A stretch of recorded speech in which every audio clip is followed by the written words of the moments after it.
Magandang hapon po sa atin lahat. Pastor Apollo Kibuloy is running for Senator of the Republic of the Philippines. Kasi gusto niya maging part ng solusyon ng ating bansa. Ang focus po niya, bakit siya tumakbo?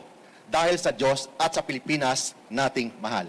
It means yung focus ng kanyang platform of government is God-centered, Philippine-centered, and Filipino-centered na platform, lalo na sa legislation bilang isang senador.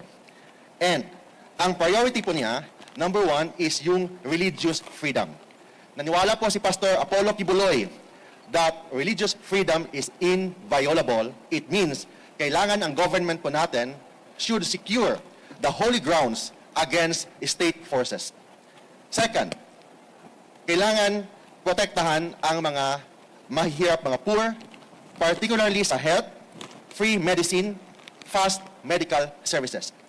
Pastor Kibuloy will be the senator sa mga mahihirap, senator sa mga ordinaryong mga Pilipino, senador sa mga manggagawa.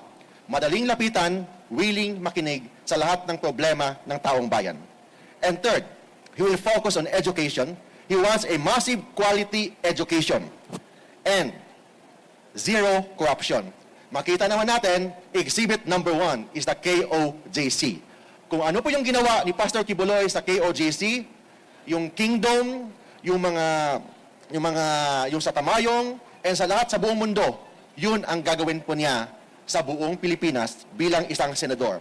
Of course, he will give voices to the IP, OFW, tourism, and transport group. Thank you and good afternoon. Maraming salamat po. Sir, just your name, sir. Can we have your name? Attorney Mark Tolentino. Wala po na akong question. Nag-speech lang po siya. Sir, pwede lang picturean yung, Sir? yung COC.